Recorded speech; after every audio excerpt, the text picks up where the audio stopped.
নমস্কার, আমি স্বর্ণকমলিকা চক্রবর্তী। ফুলকলি আমার লেখা গল্পটা এখন পড়ব। ঘর মোছার ডান্ডাটা নিয়ে খুশি মনে যাচ্ছে ফুলকলি।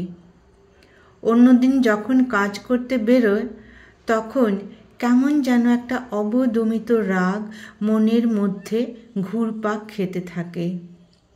পৃথিবীতে সবাই কাজ করেই খায়। কেউ চক ডাস্টার নিয়ে ক্লাসে পড়াতে যায়। সে যখন ক্লাস 2-এ পড়ত তখন একজন দিদিমণি তাদের অঙ্ক পড়াতে আসতো।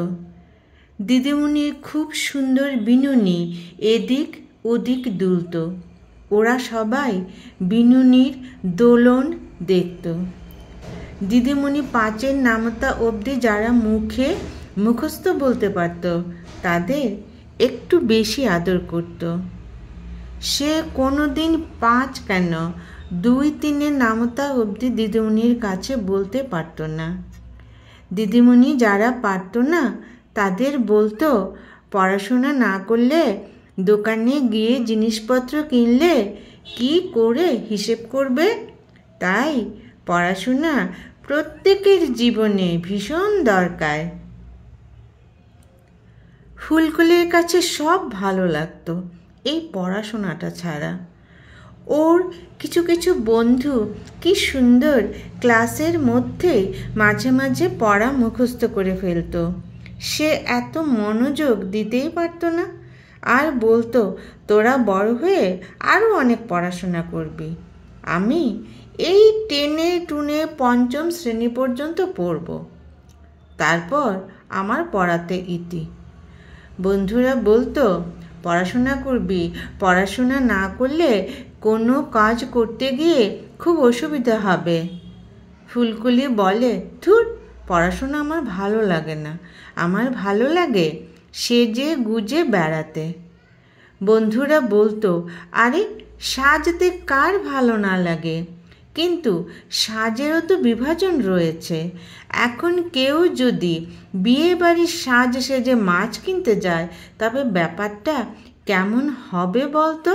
তাই সাজারও একটা স্থান কাল পাত্র রয়েছে, তাই না?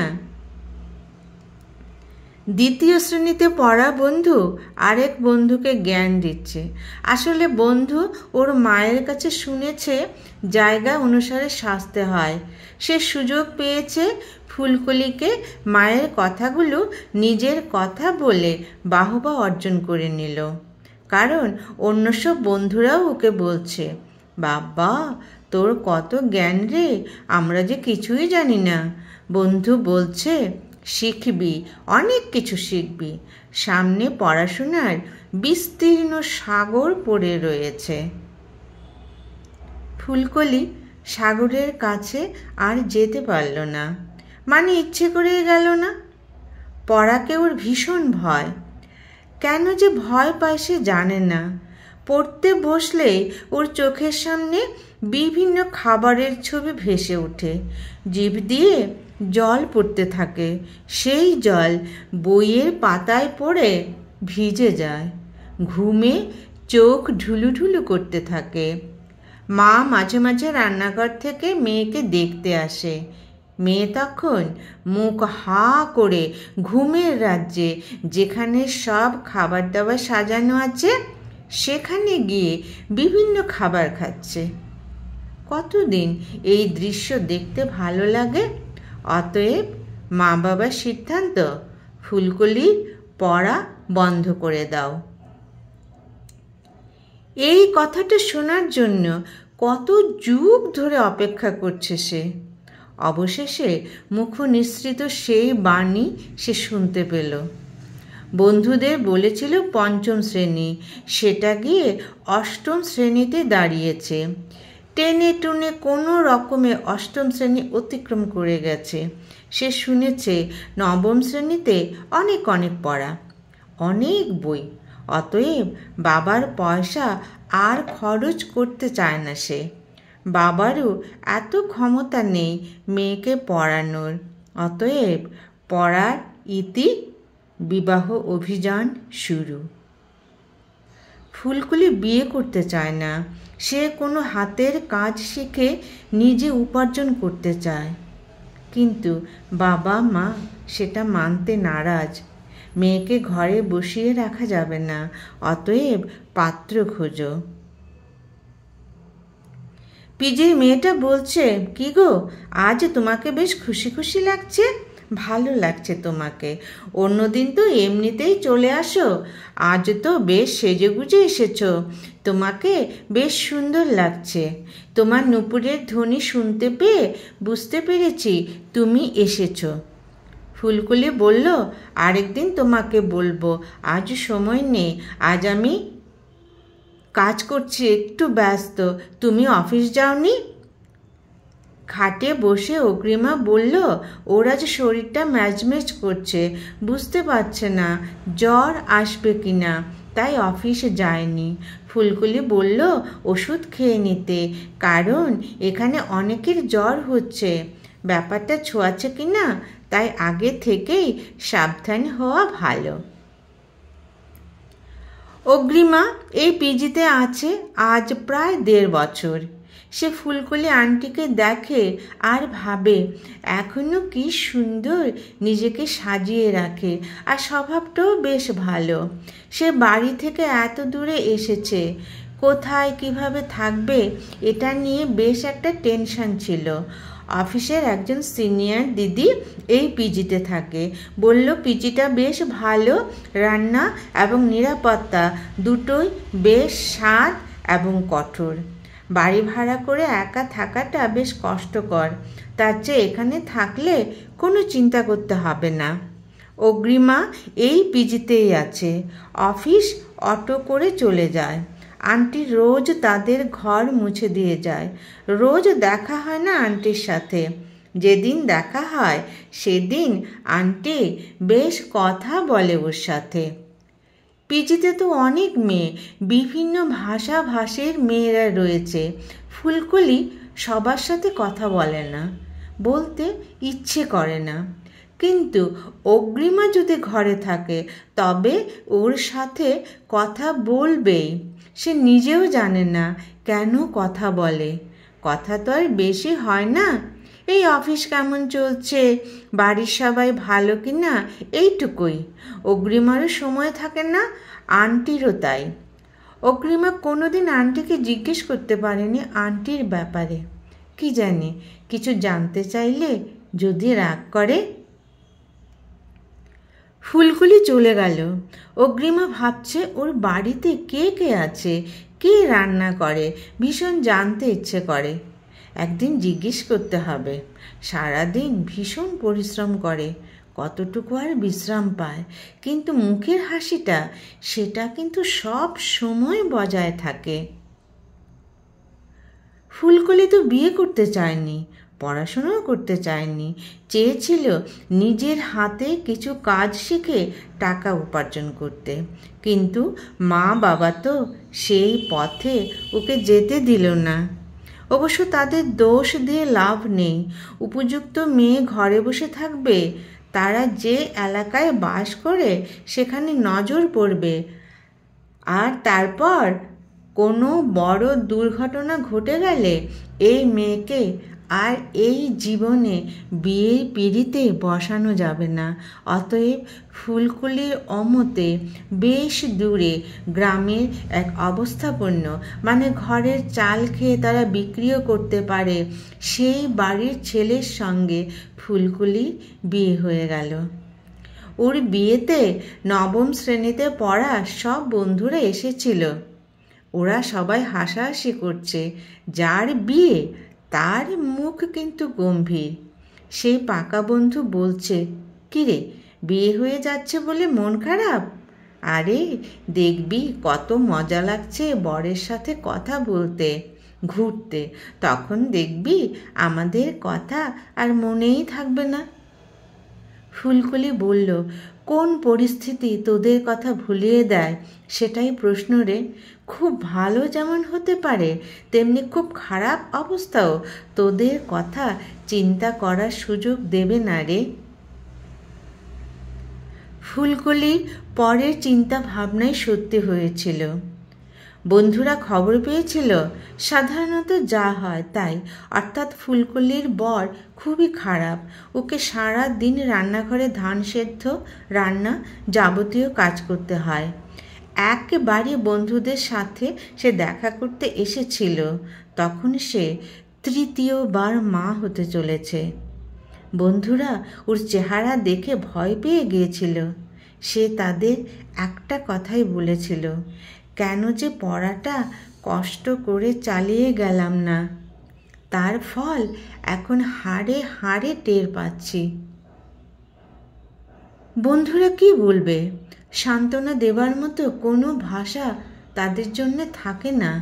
শুধু সেই পাকা বন্ধুটা বলেছিল, নিজের মতো করে বাঁচার চেষ্টা করিস, নিজের ইচ্ছে অনিচ্ছের কি কোনো দাম নেই তোর কাছে? ভালো থাকতে চেষ্টা করবি। পড়াশোনা হয়নি বলে দুঃখ করিস না, সবাইকে যে পড়াশোনা করতে হবে এমন কোনো মানে নেই।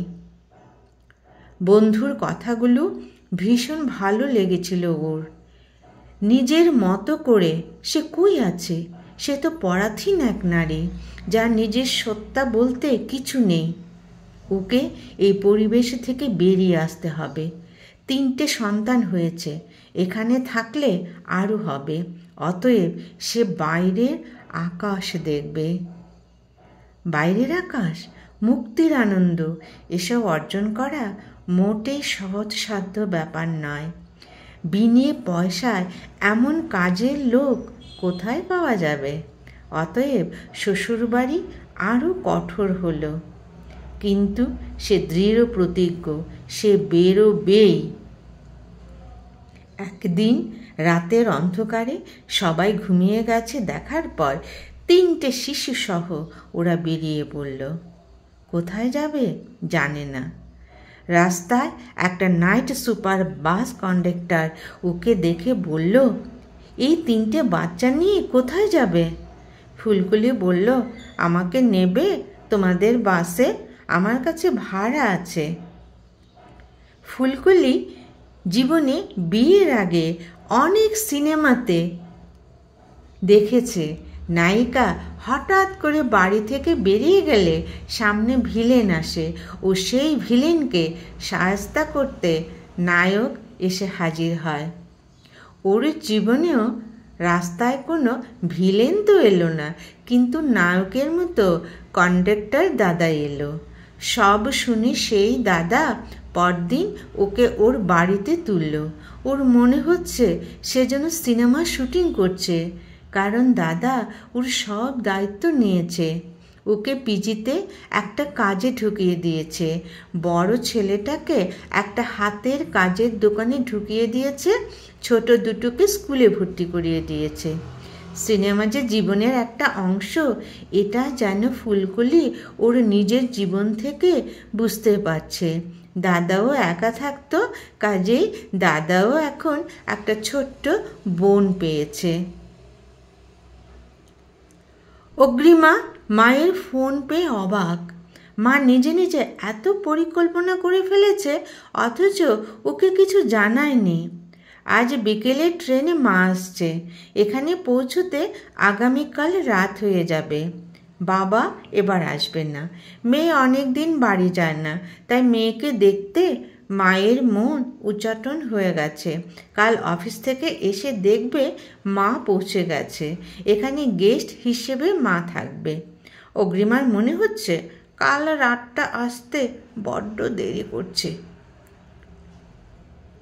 কতদিন পর মা মেয়ের দেখা।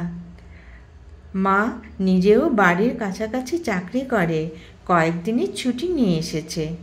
কথা ফুরোতে চাইছে না। ওর মা এই 1.5 বছরে এই পিজিতে আসেনি। মেয়ে কিভাবে থাকে সেটা দেখার জন্যই একা একা মেয়ের কাছে ছুটে আসা। পরদিন মেয়ে বসকে বলেছে যে সে একটু দেরিতে অফিস আসবে। বস বলল ঠিক আছে। মা আর মেয়ে ঘরে বসে গল্প করছে, এমন সময় ফুলকলি ঘরে ঢুকলো, হাতে ঘর মোছার ডান্ডা। ফুলকলি ওর মায়ের দিকে, মা ওর দিকে কিছুক্ষণ তাকিয়ে রইল। মাই বলল, ফুলকলি তুই? হাতের ডান্ডাটা পড়ে গেল ফুলকলির। চোখে জল।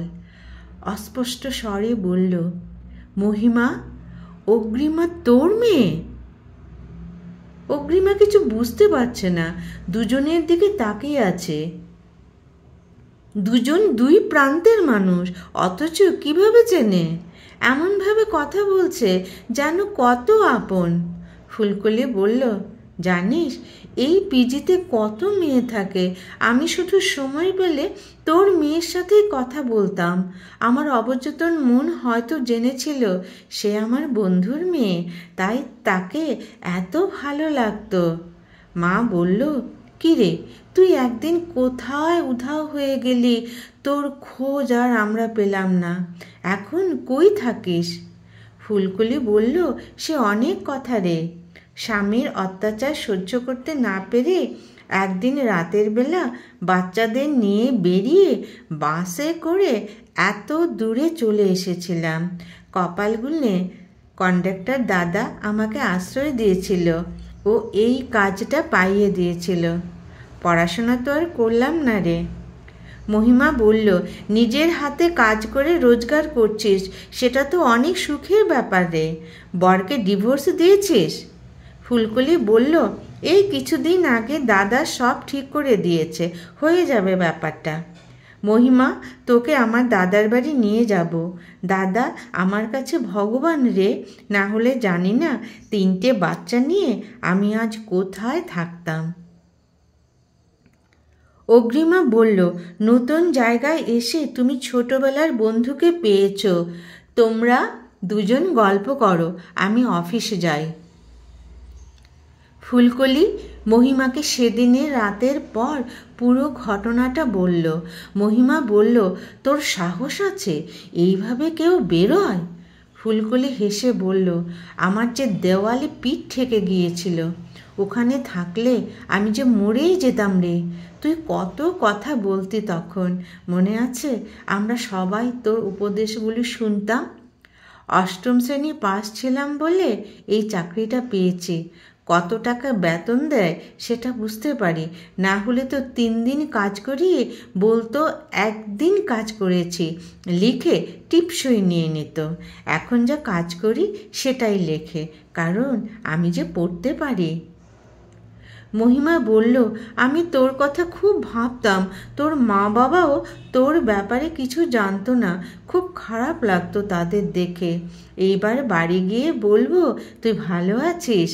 ফুলকলি বলল, ডিভোর্সটা হয়ে যাবে, আমি এবার নিশ্চিন্ত স্বাধীন জীবন কাটাবো। ফুলকলি সবার ঘর মুছে অগ্রিমার ঘরে এলো। ওর মা ওদের প্রিয় বন্ধুর সাথে এভাবে দেখা হয়েছে, বাকি সব বন্ধু পাড়া সবার খবর যে নিতে হবে। কিছুদিন আগে ওর মন ভালোর দিকে যাচ্ছিল, এবার বন্ধুকে পেয়ে সেটা 100% হয়ে যাবে। ছোটবেলার প্রাণের বন্ধু বলে কথা। আর মহিমার কথার পরই তো সে ঘর ছাড়ার কথা চিন্তা করেছিল, না হলে তো ওই অবস্থায় দিন কাটাতে হতো। সেদিন মহিমাই ওর ভিতরের সত্তাকে জাগিয়ে তুলেছিল, সেই মহিমাকে পেয়েছে। কথা কি আর শেষ হতে চাইবে? নমস্কার।